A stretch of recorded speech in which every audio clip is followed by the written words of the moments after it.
नमस्कार। मैं डॉक्टर राजकुमार संस्कृत सौर्यम चैनल में आप सभी विद्वज्जन सभी छात्र छात्राओं का स्वागत करता हूं। यदि आप मेरे चैनल पे पहली बार आए हैं तो मेरे चैनल को सब्सक्राइब लाइक कर लें, जिससे संस्कृत के सभी ग्रंथों का पंक्तिशः अध्ययन एवं विशिष्ट व्याख्यानों का आप श्रवण कर सकें, सुन सकें, उसका लाभ उठा सकें। संस्कृत के प्रचार प्रसार के लिए इस वीडियो को अधिक से अधिक आप शेयर करें, जिससे सभी संस्कृत अनुरागियों को इसका लाभ मिल सके। प्रातः स्मरणीय परम पूज्य गुरुजी का संस्कृत सौर्यम चैनल में हृदय से हार्दिक स्वागत एवं अभिनंदन करता हूँ। आइए गुरुजी के श्रीमुख से ग्रंथ का पंक्तिशः अध्ययन करें। धन्यवाद। स्मृतापि तरुणातपं करुणया हरन्ति नृणाम् अभङ्गुरतनुत्विषां वलयिता शतैर्विद्युतां कलिन्दगिरिनन्दिनी तटसुरद्रुमालम्बिनी मदीयमतिचुम्बिनी भवतु कापि कादम्बिनी। अद्य अस्माभिः द्रष्टव्यः पाठः तावत् साहित्यदर्पणकाराणां काव्यलक्षणविमर्शः। तं विमर्शम् इदानीं वयं पश्यामः। यत्तु रसवदेव काव्यम् इति साहित्यदर्पणे निर्णीतं तन्न इति रसगङ्गाधरं मूलं। दर्पणकारैः वाक्यं रसात्मकं काव्यम् इति पङ्क्त्या काव्यलक्षणं प्रस्तुतं। रसात्मकत्वे सति वाक्यत्वं काव्यलक्षणं तेषाम् अभिमतं सिद्ध्यति।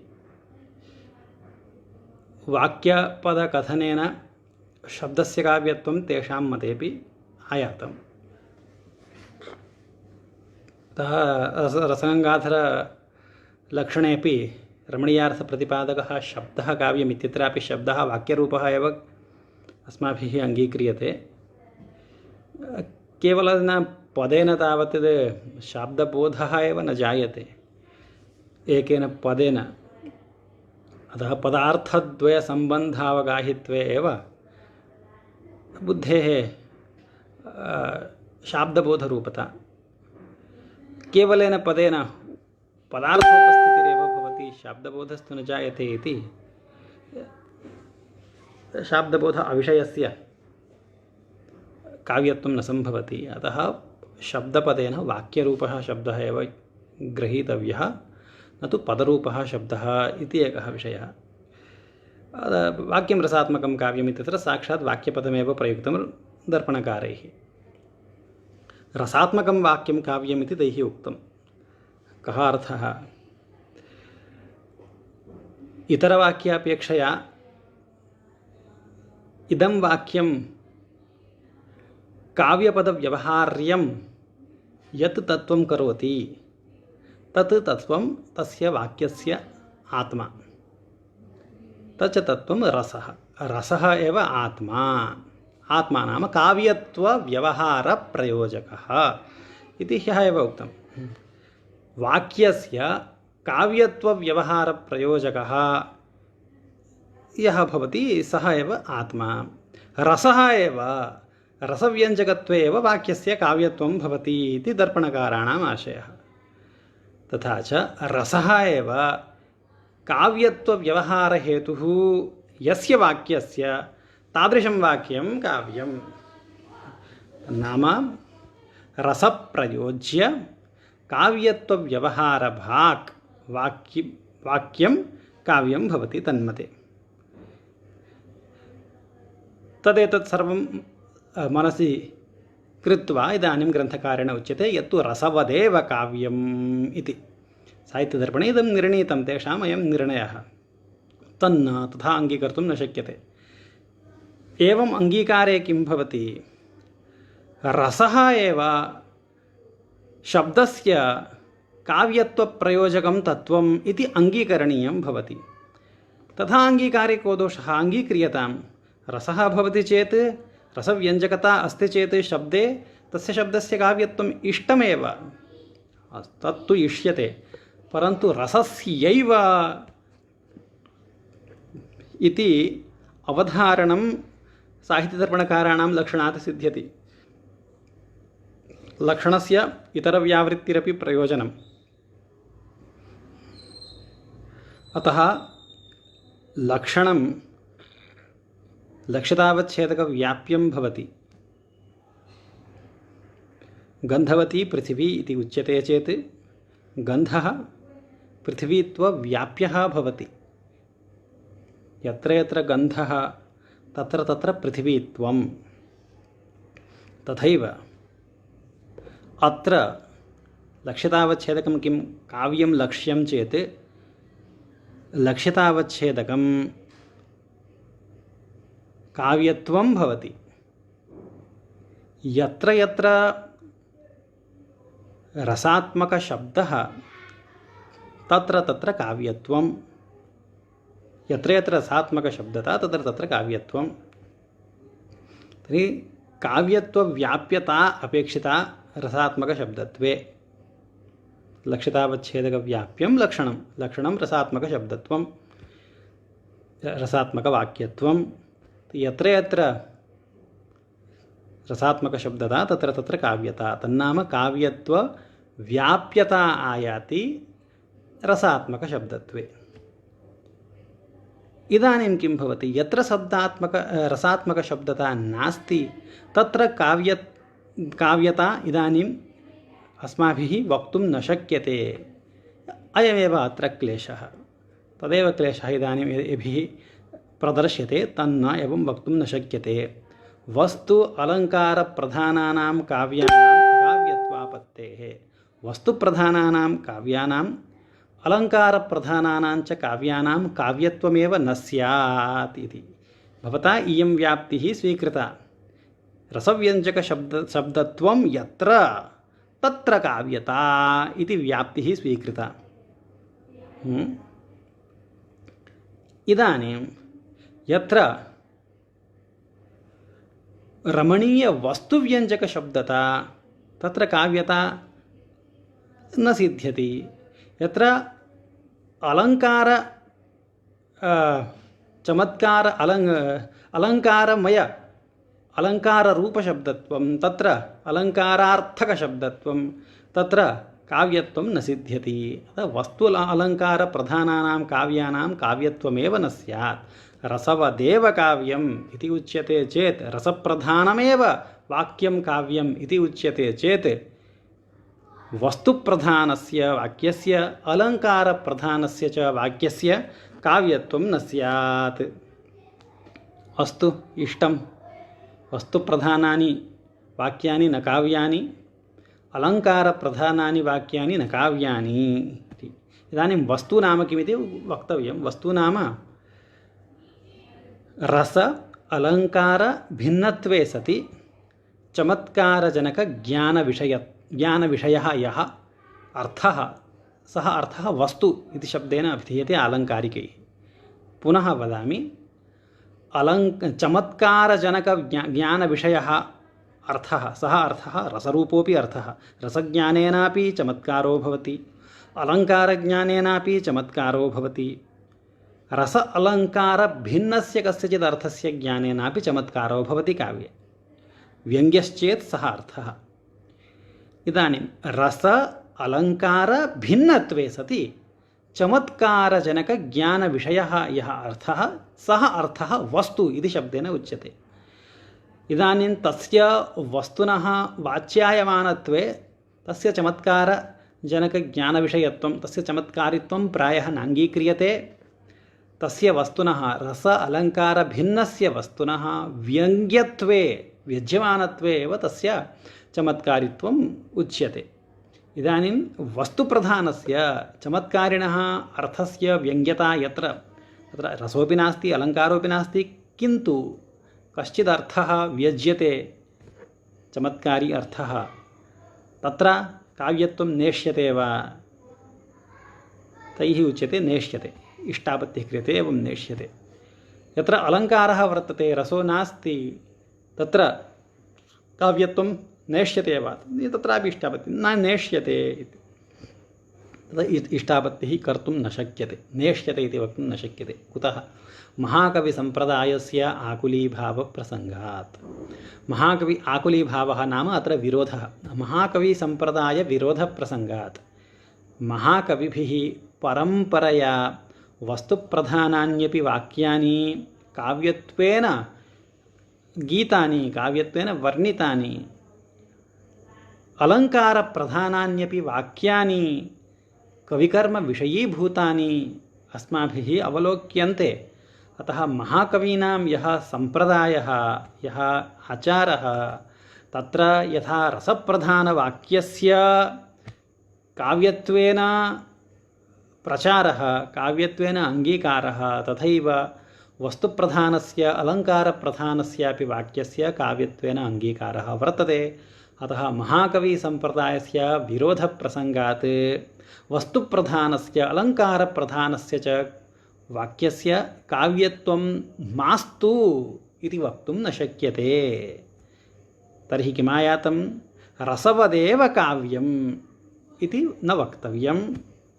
रसवदेव काव्यम् इत्युच्यमाने एवकारस्य अन्ययोगव्यवच्छेदकत्वात् अन्ययोः वस्तुप्रधान अलङ्कारप्रधानवाक्ययोः काव्यत्वव्यवच्छेदः स्यात्, यच्च नेष्टं महाकविसम्प्रदायस्य आकुलीभावप्रसङ्गात् इति।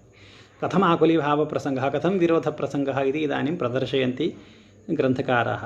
तथा च जलप्रवाह, वेगनिपतन, उत्पतन भ्रमणानि कविभिर्वर्णितानि। कविसम्रम्भविषयत्वं रसे एव इति नियमः नास्ति। कवयः जलप्रवाहमपि वर्णयन्ति, वेगेन निपतनमपि वर्णयन्ति, उत्पतनमपि वर्णयन्ति, भ्रमणादिकमपि वर्णयन्ति, कपिविलसितमपि वर्णयन्ति, बालविलसितमपि वर्णयन्ति। तत्रापि रसः अस्ति इति आग्रहः न कर्तव्यः। तथा च जलप्रवाह, वेगनिपतन, उत्पतन भ्रमणानि कविभिर्वर्णितानि, कपि बालादिविलसितानि च। एवमत्र कपि बालादिविलसितेषु अलङ्कार स्वभावोक्तिः अलङ्कारः मन्यता। जलप्रवाहवर्णने, वेगेन निपतनवर्णने, उत्पतनवर्णने, भ्रमणवर्णने वस्तु एव व्यज्यते।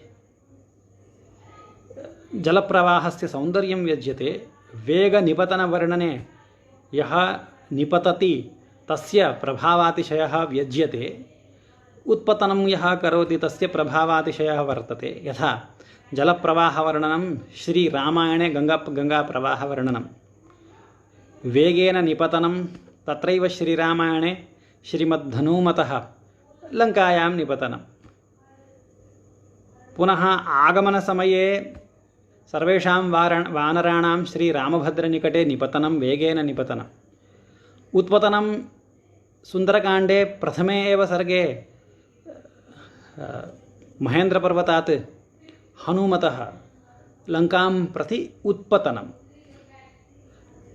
एवं सर्वत्र रामायणम् आरभ्य महाकविभिः जलप्रवाह, वेगनिपतन, उत्पतन भ्रमणादयः वर्णिताः सन्ति। येषु वर्णनेषु चमत्कारी कश्चित् अर्थः व्यज्यते, स च अर्थः न रसरूपः अर्थः, न वा अलङ्काररूपः अर्थः, परन्तु सः अर्थः चमत्कारी अस्ति। कपिबालविलसितानि यत्र वर्ण्यन्ते तत्र स्वभावोक्ति अलङ्कारः अस्ति इति। अलङ्कारप्रधानेषु वस्तुप्रधानेषु अपि अर्थेषु कविसम्रम्भः दृश्यते। इत्थं कविवर्णनाविषयत्वात् एतादृशयोः अपि अर्थयोः, वस्तुप्रधान अलङ्कारप्रधानयोः अर्थयोः अत्रापि काव्यता वर्तते इति वक्तव्यम्। एतादृशवर्णनात्मकशब्देष्वपि काव्यता वर्तते इति वक्तव्यम्। अतः रसवदेव काव्यम् इति न वाच्यम्। एवं वक्तुं शक्यते। श्रीरामायणे हनुमतः उत्पतनादिकं यत्र वर्ण्यते, गङ्गाप्रवाहादिकं यत्र वर्ण्यते, तत्र यद्यपि रसस्पर्शः नास्ति, परन्तु यथा कथञ्चित् रसस्पर्शः तत्र अङ्गीक्रियताम् यथा कथञ्चित् नाम किं यथा कथञ्चित् अङ्गीक्रियतां नाम किं हठात् अङ्गीकरणीयं वा अत्र रसस्पर्शः अस्ति इति यथा कथञ्चित् नाम परम्परया रसस्पर्शः नाम किं रसस्पर्शः नाम रसव्यञ्जकता रसेन सह स्पर्शः कः स्पर्शः कश्चित् न भवति रसेन रसस्पर्शो नाम रसव्यञ्जकता तस्य वाक्यस्य रसव्यञ्जकता साक्षात् नास्ति अस्तु साक्षात् तस्य रसव्यञ्जकता नास्ति वस्तुप्रधानस्य वाक्यस्य अलङ्कारप्रधानस्य च वाक्यस्य साक्षात् रसव्यञ्जकता नास्ति परन्तु परम्परया रसव्यञ्जकता अस्तु परम्परया रसव्यञ्जकत्वं कथं भवति अस्तु परम्परया रसव्यञ्जकत्वमपि मास्तु रसव्यञ्जकमहावाक्य अन्तर्भूतत्वम् अस्ति इति कारणात् रसस्पर्शः अस्ति इति मन्यताम् कः अर्थः रसव्यञ्जकं सम्पूर्णं श्रीरामायणं काव्यं सम्पूर्णं काव्यं रसव्यञ्जकं तत् सर्वैः अङ्गीक्रियते तत्र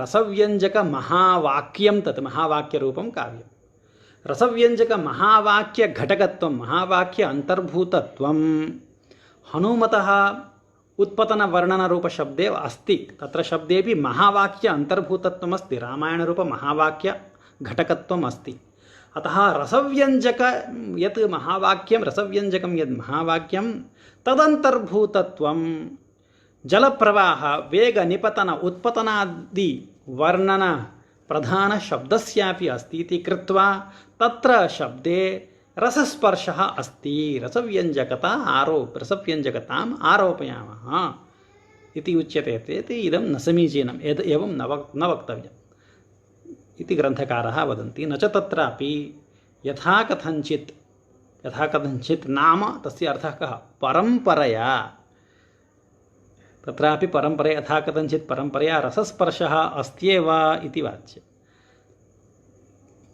तथा न वक्तव्यं कुतः ईदृश रसस्पर्शस्य एवमुच्यते चेत् महावाक्य घटकीभूतस्य कस्यचित् वाक्यस्य रससम्बन्धः अस्ति इति उच्यते चेत् तर्हि गौश्चलति मृगो धावति इत्यादौ अपि अतिप्रसक्तत्वेन अप्रयोजकत्वात् तर्हि गौश्चलति इति काव्यमध्ये किञ्चित् वाक्यम् आगच्छति चेत् मृगो धावति इति आगच्छति चेत् तत्रापि रसस्पर्शः अस्ति इति कृत्वा तस्यापि वाक्यस्य काव्यत्वम् इष्यते वा इति पृच्छन्ति एते अतः यथा कथञ्चित् रसस्पर्शः अर्थमात्रस्यापि अस्ति लोके कोऽपि सः पदार्थः नास्ति यः पदार्थः कवि वचसि आरूढः चमत्कारं न जनयेत् सर्वोऽपि पदार्थः कविप्रतिभाविषयीभूतः चमत्कारं जनयति एव सर्वस्यापि पदार्थस्य विभाव अनुभाव व्यभिचारिभाव अन्यतमत्वयोग्यत्वम् अस्ति तदेव उच्यते अर्थमात्रस्य विभावानुभाव व्यभिचारि अन्यतमत्वात् इति सर्वोऽपि अर्थः विभावो वा भवेत् अनुभावो वा भवेत् व्यभिचारी भावो वा भवेत् लोके कोऽपि पदार्थः कविप्रतिभया अस्पृष्टः न भवति अतः सर्वस्यापि पदार्थस्य विभावादि अन्यतमत्वयोग्यतायां सत्यां सर्वस्यापि पदार्थस्य तत्र रसस्पर्शयोग्यता अस्ति इति गौश्चलति इति वाक्यस्यापि यथा कथञ्चित् परम्परया रससम्बन्धस्य सत्त्वेन तदपि वाक्यं रसात्मकम् इति कृत्वा तस्यापि वाक्यस्य काव्यत्वं स्यात् परन्तु इदं तु नाङ्गीक्रियते गौश्चलति इति वाक्यस्य काव्यत्वं केनापि नाङ्गीक्रियते मृगो धावति इति वाक्यस्य काव्यत्वं केनापि नाङ्गीक्रियते अर्थमात्रस्य विभावानुभाव व्यभिचारि अन्यतमत्वादिति दिक् इति इदानीं दिगर्थः उच्यते इदं सम्यक् सावधानं श्रूयताम् अतः दिक् इति उच्यते चेत् अयं दिक् किञ्चित् वक्तव्यमत्र ग्रन्थे नास्ति अत्र एवम् आशङ्कितुं शक्यते गौश्चलति मृगो धावति इत्यादिकं वाक्यं यदि वस्तुतः रसव्यञ्जकमहावाक्यघटकं तर्हि तत्र रसस्पर्शः एषितव्यम्। यदि गौश्चलति इति वाक्यं पृथगेव लोके उच्यते, रसव्यञ्जकमहावाक्य अन्तर्भूतं नास्ति चेत् तस्य रसस्पर्शः नास्ति इति काव्यत्वं नाङ्गीक्रियते। एवं विशिष्टवाक्यार्थानां रसे तात्पर्यम् अस्ति वा न वा, गौश्चलति इति वाक्यम् उच्चारयतः कवेः रसे तात्पर्यम् अस्ति वा न वा। यदि अस्ति तर्हि सहृदयः तत् तात्पर्यं बुद्ध्वा अवश्यमेव रसानुभवं प्राप्नोति। यदि लोके पामरमुखात् गौश्चलति इति वाक्यं निस्सरति तर्हि तस्य विशिष्टवाक्यार्थम् उच्चारयितुः पामरस्य रसे तात्पर्यं नास्ति। अतः तस्य वाक्यस्य रसविषयकसंस्कारोद्बोधकत्वं न सम्भवति। पुनः वदामि, सर्वेपि पदार्थाः हास्य शोकादि संस्कारोद्बोधकाः न भवन्ति। तेषां वाक्यार्थानां रसे तात्पर्यम् अस्ति चेत् तेषां वाक्यानां रत्यादिसंस्कारोद्बोधकत्वम् अङ्गीकरणीयम्। तेषां वाक्यार्थानां रसे तात्पर्यं नास्ति चेत्, वाक्यार्थानां रसे तात्पर्यं नास्ति नाम वाक्यार्थम् उच्चारयितुः वक्तुः रसे तात्पर्यं नास्ति चेत् तात्पर्याभावे सति तस्य वाक्यस्य रत्यादिविषयकसंस्कारोद्बोधकत्वं न सम्भवति। भगवान् वाल्मीकिः, महाकविः कालिदासः वा कञ्चित् वाक्यं काव्ये प्रयुङ्क्ते चेत् रसु अस्मादृशैः अकविभिः उच्चारितानां वाक्यानां ये अर्थाः तत्र रत्यादिसंस्कारोद्बोधकत्वम् अस्ति इति वक्तुं न शक्यते। यतः अस्माकं रसे तात्पर्यं नास्ति। गौश्चलति इति वदताम् अस्माकं रसे तात्पर्यं नास्ति। नन्दिनीं वर्णयतः कालिदासस्य छायैवतां भूपतिरन्वगच्छति इत्यादिषु वा, उपस्थितेयं कल्याणी इत्यादिषु वा तत्र रसे तात्पर्यम् अस्ति।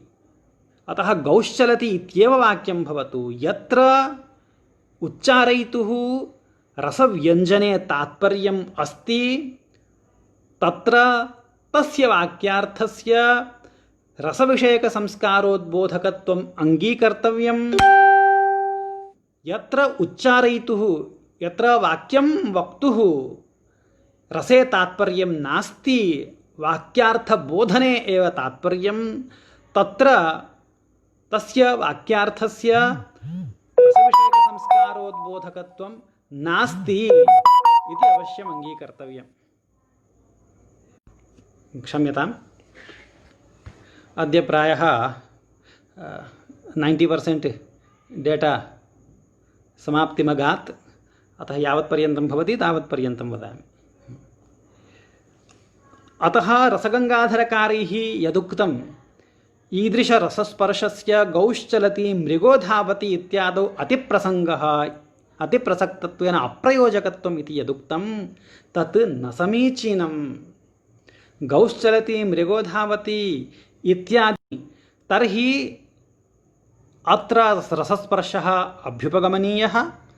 यदि रसे संरम्भहीनेन अन्येन केनचित् अकविना प्रयुक्तानि तर्हि अत्र रसस्पर्शः नास्ति इति नियमः वर्तते। अतः अतिप्रसङ्गः नास्ति।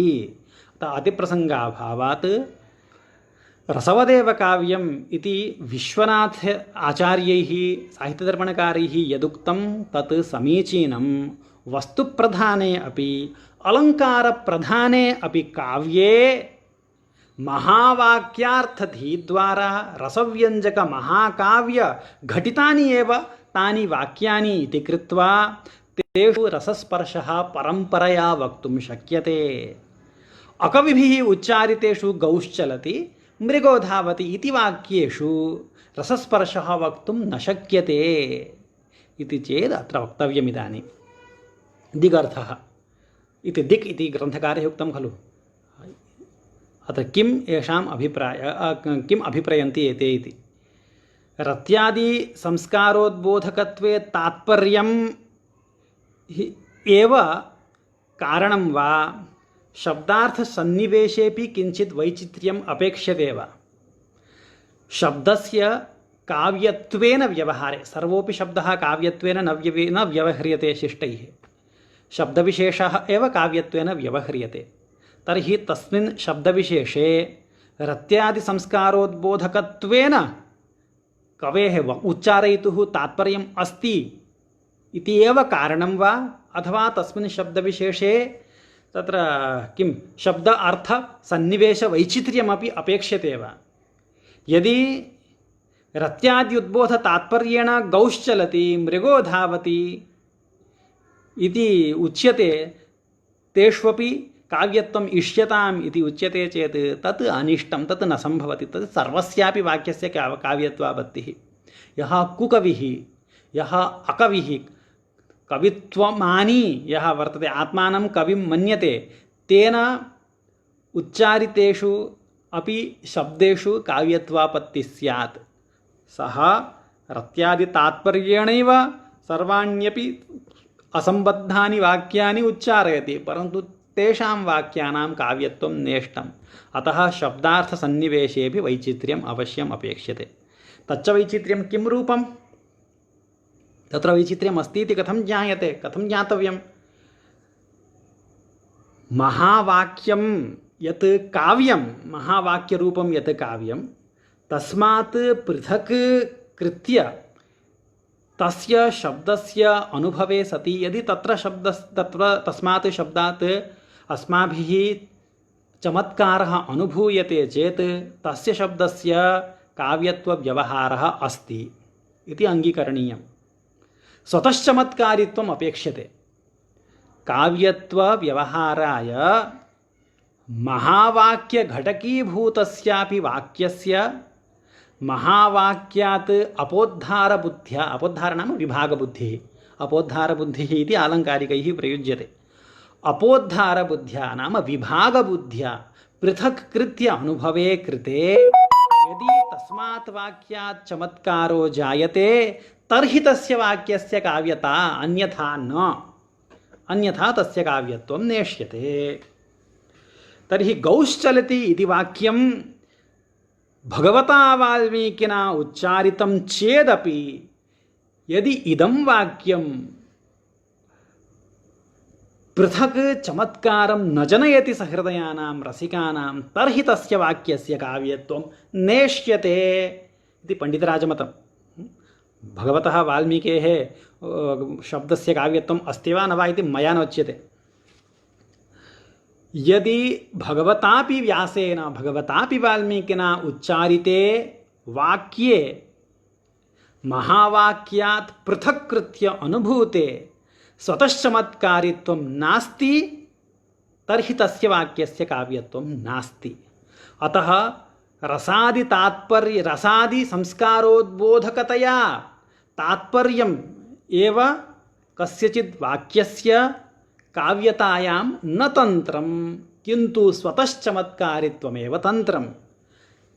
अनेन विचारेण किमायातं? रसव्यञ्जकं महावाक्यं तदन्तर्गतं वस्तुप्रधानं वाक्यं वर्तते, तस्य वाक्यस्य रसस्पर्शम् अन्तरेणापि स्वतश्चमत्कारित्वम् अस्ति वा न वा इति परीक्षणीयं। तर्हि स्वतश्चमत्कारित्वं यदि अस्ति इति आयातं तर्हि रससम्बन्धाभावेपि चमत्कारः अङ्गीकृतः। वस्तु निमित्तीकृत्य, अलङ्कारं निमित्तीकृत्य चमत्कारः अस्ति इति आयाति चेत् रसवदेव काव्यमिति कथं वक्तुं शक्यते? वस्तुनापि चमत्कारः, अलङ्कारेणापि चमत्कारः। चमत्कारः खलु निदानं अतः रसः एव यत्र तत्र काव्यता, यत्र रसो नास्ति तत्र काव्यता नास्ति इति नियमः कर्तुं न शक्यते। अतः रसवदेव इति इदं यत् काव्यं तत् काव्यं वस्तुप्रधानम् अलङ्कारप्रधानं च काव्यं न व्याप्नोति इति अव्याप्त्याख्यः दोषः। एवं सर्वोपि व्याकरणविषयः सत्यमाचार्य। इतः परं प्रतिभा निरूपणं वर्तते। तत्र केचित् विषयाः वक्तव्याः। ग्रन्थ तत्र पङ्क्ति पठनात् पूर्वं तान् विषयान् सङ्ग्रहेण वदामि, कृपया सावधानतया शृण्वन्तु। काव्यकारणतया शक्तिः निपुणता अभ्यासः इति अङ्गीक्रियते प्रायः सर्वैः अपि आलङ्कारिकैः। दण्डी महाकविनापि तत्र काव्यादर्शे नैसर्गिकी च प्रतिभा श्रुतं च बहु निर्मलम् अमन्दश्चाभियोगोऽस्याः कारणं काव्यसम्पदः। अमन्दः अभियोगः इति अभ्यासः उच्यते, नैसर्गिकी च प्रतिभा इति शक्तिः उच्यते, श्रुतं च बहु निर्मलम् इति व्युत्पत्तिः उच्यते। इत्थं शक्तिः निपुणता अभ्यासः एभिः उच्यते एव। परन्तु दण्डी महाकविः किं कथयति, तत्र व्युत्पत्त्यभ्यासयोः अपि तत्र महत् कारणत्वं नास्ति, प्रतिभायाः एव कारणत्वम् इति अग्रिमेण पद्येन कथयति। न विद्यते यद्यपि पूर्ववासना गुणानुबन्धि प्रतिभानमद्भुतं श्रुतेन यत्नेन च वागुपासिता ध्रुवं करोत्येव कमप्यनुग्रहम् इति। यद्यपि जन्मसिद्धा प्रतिभा नास्ति, परन्तु श्रुतयत्नाभ्याम् उपासिता वाक् विलक्षणम् अनुग्रहं करोति, विलक्षणां शक्तिम् उत्पादयति। अनुग्रहपदेन अदृष्टम् उच्यते। अतः अदृष्टरूपा या शक्तिः, सा शक्तिः काव्यं प्रयोजयति। एतेषां मते इदानीं नैसर्गिकी च प्रतिभा इत्यनेन संस्कारः उक्तः। संस्कारविशेषः काव्यप्रकाशटीकायां शक्ति किं तत्र शक्तिर्निपुणताभ्यास लोककाव्याद्यवेक्षणात् काव्यज्ञशिक्षयाभ्यासः इति हेतुस्तद्भवेति प्रकाशसूत्रं। तत्र शक्तिः इत्यस्य व्याख्यायां संस्कारविशेषः इति उक्तं। प्रदीपे अपि तथैव उक्तं संस्कारविशेषः इति। परन्तु उद्योतकारैः नागेशभट्टैः शक्तिपदस्य तैः अदृष्टं विलक्षणादृष्टम् इति व्याख्यानं कृतं। शक्नोति काव्यनिर्माणाय अनया इति योगात् शक्तिः इति विलक्षणादृष्टम्। अदृष्टं शक्तिपदेन गृहीतं तैः। इदानीं शक्तिपदस्य संस्कारविशेषः इति अर्थः, अदृष्टपदस्य मम्मटभट्टमते शक्तिः विलक्षण अदृष्टम् इति अर्थः। अदृष्टं नाम पुण्यरूपम् अदृष्टं। दण्डी महाकविना इमौ द्वौ अपि अर्थौ सूचितौ। नैसर्गिकी च प्रतिभा इत्यनेन संस्कारविशेषः तैः उक्तः। संस्कारोऽपि यस्य नास्ति, पूर्वसिद्ध व्युत्पत्ति संस्कारोऽपि नास्ति, व्युत्पत्तिजन्यसंस्कारोऽपि नास्ति, अभ्यासजन्यसंस्कारोऽपि नास्ति चेदपि सर्वथा संस्कारशून्योऽपि यदि श्रुतेन यत्नेन च वाचम् उपास्ते तर्हि वाग्देवता ध्रुवं कमप्येव अनुग्रहं करोति इति कथनात् तैः अदृष्टविशेषस्य काव्यहेतुत्वम् उक्तं महाकविना दण्डिना। एतदस्तु। इदानीं शक्तिः नाम संस्कारविशेषः अदृष्टम् इति सिद्धम्। इदं काव्यकारणं। व्युत्पत्तिः, इदानीं व्युत्पत्तिः इति अस्माभिः उच्यते। व्युत्पत्तिर्नाम लोककाव्याद्यवेक्षणात् इति उक्तं। लोककाव्यादिविषयकः अनुभवः इति यदि उच्यते चेत्, अनुभवः सर्वमपि ज्ञानं क्षणत्रयावस्थायि वा। क्षणद्वयावस्थायिनो वा अनुभवस्य काव्यकरणसमये अभावात् तस्य अनुभवस्य संस्कारद्वारा संस्कारं व्यापारीकृत्य काव्यं प्रति हेतुत्वं वक्तव्यम्। इति एकः विषयः बोद्धव्यः।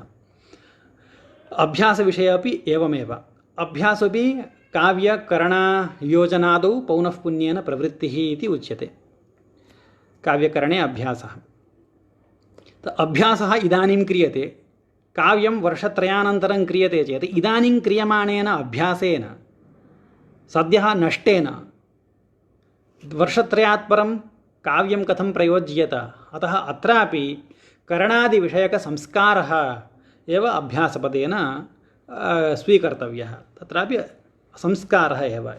एवं व्युत्पत्तिः नाम लोककाव्यादि लोकशास्त्रादि अनुभवजन्यः संस्कारः, करणयोजनादि अनुभवजन्यः संस्कारः इति संस्कारद्वयं पृथक् पृथक्।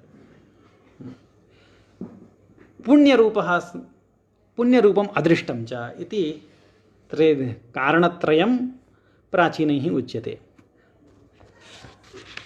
परन्तु अत्र पण्डितराजैः एतत् त्रितयमपि काव्यस्य कारणत्वेन न स्वीक्रियते। इदम् अवश्यं वक्तव्यं। प्रतिभाशब्देन अस्माभिः प्रायः बुद्धिविशेषः ज्ञायते। प्रज्ञा नवनवोन्मेषशालिनी प्रतिभा मता इति। परन्तु इदं वाक्यम् आपाततः सुन्दरं प्रतीयेत, परन्तु नव्यनैयायिकरीत्या ये पदार्थान् जानन्ति तन्मते इदं सम्यक् न तिष्ठति। प्रज्ञा नाम बुद्धिः, नवनव उन्मेषशालिनी, नवनवपदार्थान् विषयीकुर्वन्ति। प्रज्ञा नवनवान् पदार्थान् कथं विषयीकुर्यात्? स्वयं सा क्षणद्वयावस्थायिनी प्रज्ञा अनेकान् पदार्थान् कथं विषयीकुर्यात्? किञ्च उन्मेषशालिनी इति उक्तं। प्रज्ञायाम् उन्मेषरूपः व्यापारः कः इति सोऽपि निर्वचनीयः। प्राचीनैः तस्य निर्वचनं तु न कृतम् इति। प्रज्ञायाम् उन्मेषः कः उन्मेषो नाम कः? भिन्नभिन्नपदार्थ अवगाहनं, पदार्थानां विषयीकरणम् इति वक्तव्यम्। पदार्थविषयीकरणं क्षणद्वयावस्थायिन्या बुद्ध्या भिन्नभिन्नानां पदार्थानां विषयीकरणम् एकदैव कथं कर्तुं शक्यते? अतः एका प्रज्ञा प्रतिभापदवाच्या न भवति। अतः प्रतिभा नाम का इति पण्डितराजेन उच्यते। प्रतिभा नाम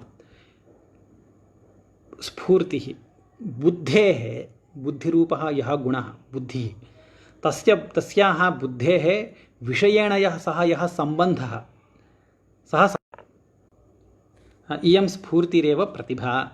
तदेव उच्यते सा एव स्फूर्तिः काव्यस्य कारणमिति एभिः उच्यते। तस्य च कारणं केवला कविगता केवला प्रतिभा, सा च काव्यघटनानुकूलशब्दार्थोपस्थितिः इति। इदानीं मनोजभण्डारीमहोदयेन डाटा समाप्ता इति सत्यमुक्तम्। अयमपि महाकविः वर्तते, अतः कवेः वाक् कदापि वितथा न भवति। डाटा सत्यं समाप्ता, अतः अद्य एतावदेव अहं विरन्तुमीहे। सक्षामणं सर्वेभ्यः धन्यवादाः। राजधरमहोदयेभ्यः बहुशः धन्यवादाः। ते आगत्य अस्माकम् उत्साहं समविवृधन् इति नमस्करोमि। धन्यवादाः।